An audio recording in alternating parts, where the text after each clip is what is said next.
Hello friends, अस्तित्व news 22 में आप सभी का स्वागत है। साथियों, हम आपके बीच कुछ नए अपडेट लेकर प्रेजेंट हो रहे हैं। जैसा कि साथियों आज का अपडेट है कि ईपीएस 95 पेंशनर्स के लिए बड़ी खुशखबरी, पेंशन में ज़बरदस्त बढ़ोतरी। तो साथियों आज का ये अपडेट रहा जिसके बारे में हम आपके बीच चर्चा करने जा रहे हैं। कृपया आप सभी साथी ध्यानपूर्वक सुनने का प्रयास करें और साथ ही साथ साथियों चैनल पर नए हो तो सब्सक्राइब करना नहीं भूलिएगा, बेल आइकन को जरूर प्रेस करिएगा ताकि हम आपके बीच ऐसे ही करंट अपडेट्स लेकर प्रेजेंट होते रहें, जिससे आप तक बहुत ही आसानी से साथियों सारे नोटिफिकेशन आपको मिलते रहें। तो चलिए हम आगे बढ़ते हैं, अपडेट के बारे में विस्तृत जानकारी आप सभी के बीच साझा करते हैं। जैसा कि साथियों पेंशनर्स के लिए एक बड़ी खुशखबरी है। सरकार ईपीएस 95 यानी एम्प्लॉयज़ पेंशन स्कीम 1995 के तहत पेंशन में बड़ी बढ़ोतरी करने का फैसला लिया है। यह निर्णय जो है लाखों पेंशनर्स के जीवन में साथियों सुधार लाएगा और उनकी आर्थिक स्थिति को मजबूत करेगा। तो हम इस लेख में ईपीएस 95 पेंशन योजना में हुए इस महत्वपूर्ण बदलाव के बारे में विस्तार से जानकारी देंगे। जैसा कि साथियों ईपीएस 95 पेंशन योजना भारत सरकार द्वारा शुरू की गई एक महत्वपूर्ण सामाजिक सुरक्षा योजना है। इस योजना का उद्देश्य निजी क्षेत्र के कर्मचारियों को सेवानिवृत्ति के बाद आर्थिक सुरक्षा प्रदान करना है। हाल ही में सरकार ने इस योजना के तहत मिलने वाली पेंशन राशि में वृद्धि करने का निर्णय लिया है, जो लाखों पेंशनर्स के लिए राहत की खबर है। फिर साथियों ईपीएस 95 पेंशन योजना क्या है, इसके बारे में हम जानकारी प्राप्त करते हैं। तो साथियों ईपीएस 95 या एम्प्लॉयज़ पेंशन स्कीम 1995 एक सरकारी पेंशन योजना है साथियों, जो निजी क्षेत्र के कर्मचारियों के लिए शुरू की गई थी। यह योजना कर्मचारी भविष्य निधि संगठन यानी ईपीएफओ द्वारा संचालित की जाती है। इस योजना का मुख्य उद्देश्य साथियों जैसे नंबर 1 है कर्मचारियों को सेवानिवृत्ति के बाद आर्थिक सुरक्षा प्रदान करना। दूसरा है वृद्धावस्था में आपका एक निश्चित स्रोत सुनिश्चित करना। तीसरा है परिवार के सदस्यों को कर्मचारी की मृत्यु के बाद वित्तीय सहायता प्रदान करना।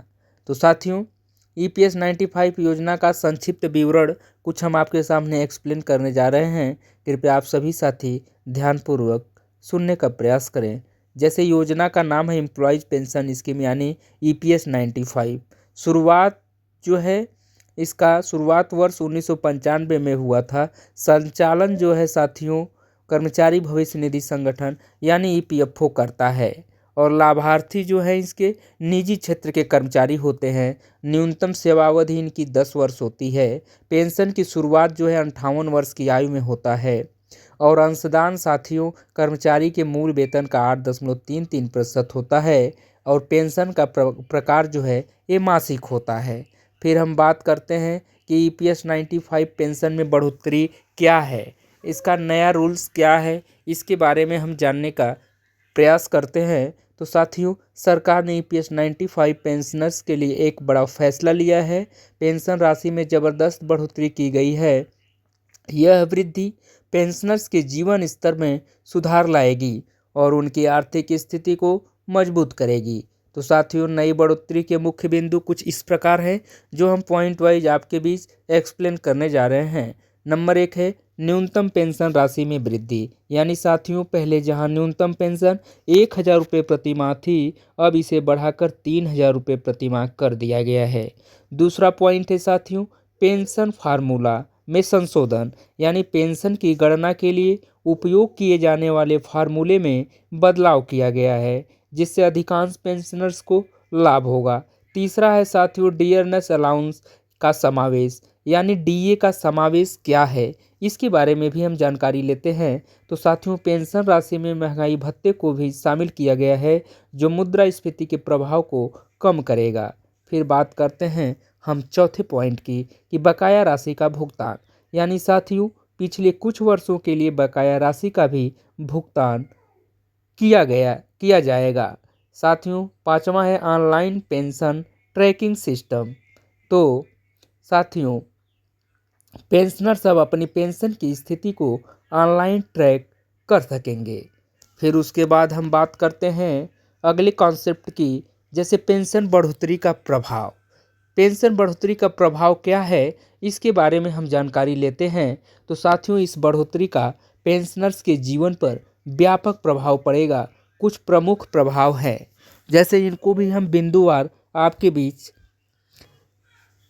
प्रदर्शित करते हैं। जैसे नंबर 1 है जीवन स्तर में सुधार, यानी साथियों अधिक पेंशन राशि से पेंशनर्स अपने जीवन स्तर में सुधार कर सकेंगे। दूसरा है आर्थिक सुरक्षा, यानी साथियों बढ़ी हुई पेंशन पेंशनर्स को बेहतर आर्थिक सुरक्षा प्रदान करेगी। तीसरा है स्वास्थ्य देखभाल, यानी साथियों अधिक धन से पेंशनर्स अपनी स्वास्थ्य देखभाल पर अधिक ध्यान दे सकेंगे। फिर चौथा पॉइंट है साथियों परिवार का समर्थन, यानी बढ़ी हुई पेंशन से पेंशनर्स अपने परिवार को बेहतर समर्थन दे सकेंगे। फिर बात करते हैं पांचवें पॉइंट की साथियों मनोबल में वृद्धि, यानी आर्थिक स्थिति में सुधार से पेंशनर्स का मनोबल बढ़ेगा। फिर साथियों हम अगले कॉन्सेप्ट पे चलते हैं, चर्चा करते हैं। तो कॉन्सेप्ट है पेंशन बढ़ोतरी के लिए पात्रता क्या होगी। तो साथियों सभी ईपीएस 95 पेंशनर्स जो हैं इस बढ़ोतरी के लिए पात्र नहीं होते। पात्रता के कुछ मुख्य जो है मानदंड भी हैं जिसको हम आपके बीच प्रेषित कर रहे हैं, सुनने का प्रयास करें। नंबर 1 है सेवा अवधि, यानी साथियों कम से कम 10 वर्ष की सेवा अवधि पूरी की हो। दूसरा है आयु, यानी 58 वर्ष या उससे अधिक आयु के पेंशनर्स हों। तीसरा है अंशदान, यानी साथियों नियमित रूप से ईपीएस में अंशदान किया हो। चौथा पॉइंट है सक्रिय खाता, यानी साथियों ईपीएफओ में सक्रिय खाता होना चाहिए। पांचवा पॉइंट है आधार लिंक, यानी पेंशन खाता आधार कार्ड से लिंक होना चाहिए। फिर साथियों हम अगले कॉन्सेप्ट पे चलते हैं, चर्चा करते हैं। कॉन्सेप्ट है पेंशन बढ़ोतरी के लिए आवेदन प्रक्रिया। तो आवेदन प्रक्रिया क्या होनी चाहिए, जैसा कि पेंशन बढ़ोतरी का लाभ लेने के लिए पेंशनर्स को एक सरल प्रक्रिया का पालन करना होगा। जैसे नंबर 1 है ऑनलाइन आवेदन, यानी साथियों ईपीएफओ की आधिकारिक वेबसाइट पे जाएं और ऑनलाइन आवेदन फॉर्म भरें। दूसरा है साथियों दस्तावेज अपलोड, यानी आवश्यक दस्तावेज को स्कैन कॉपी अपलोड करें।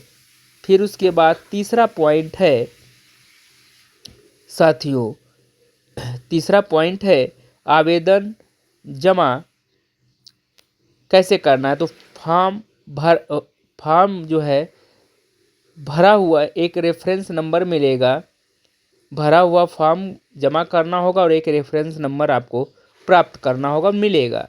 चौथा है स्थिति की जांच, यानी साथियों नियमित रूप से आवेदन की स्थिति की जांच करें। पांचवा है अनुमोदन, यानी आवेदन के अनुमोदन के बाद बढ़ी हुई पेंशन राशि का भुगतान आपको शुरू हो जाएगा। फिर हम बात करते हैं साथियों पेंशन बढ़ोतरी से संबंधित महत्वपूर्ण तिथियां क्या है।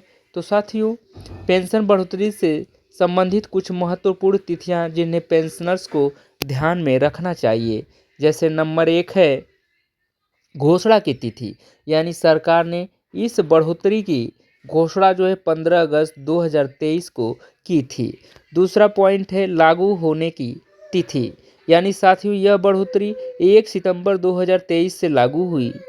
फिर तीसरा पॉइंट है आवेदन की अंतिम तिथि जो है पेंशनर्स 31 दिसंबर 23 तक आवेदन किए थे। चौथा है बकाया राशि का भुगतान, यानी साथियों बकाया राशि का भुगतान मार्च 24 तक किया गया। पांचवा है वार्षिक समीक्षा, यानी पेंशन राशि की वार्षिक समीक्षा प्रत्येक वर्ष 1 अप्रैल को की जाती है। साथियों डिस्क्लेमर में कह सकते हैं कि यह जो भी हम अपडेट आप तक प्रेषित कर रहे हैं वो मात्र सूचनात्मक उद्देश्यों के लिए है। हालांकि साथियों हमने सटीक जानकारी प्रदान करने का बिल्कुल प्रयास किया हुआ है, फिर भी सरकारी नीतियों और योजनाओं में बदलाव हो सकता है। कृपया नवीनतम और आधिकारिक जानकारी के लिए आप सभी साथी ईपीएफओ की आधिकारिक वेबसाइट या नज़दीकी ईपीएफओ कार्यालय से संपर्क करें। इस लेख में दी गई जानकारी जो है साथियों आधार पर किए गए किसी भी निर्णय के लिए लेखक या प्रकाशक जिम्मेदार नहीं होंगे। तो साथियों जो भी सूचनाएं हम आप तक प्रेषित कर पा रहे हैं वो मात्र इंटरनेट से प्राप्त की हुई सूचना है। अस्तित्व न्यूज़ 22 इस खबर की पुष्टि नहीं करता। दोस्तों अधिक पुष्टि एवं सत्यापन के लिए आप सभी साथियों से आग्रह है कि आप ऑफिशियल वेबसाइट पर जाकर जाँच करें, तदुपरांत इसको अमल में लें। तो आप सभी का हम चैनल पे बने रहने के लिए बहुत बहुत धन्यवाद प्रकट करते हैं साथियों। बहुत बहुत धन्यवाद। Thank you so much all of you दोस्तों।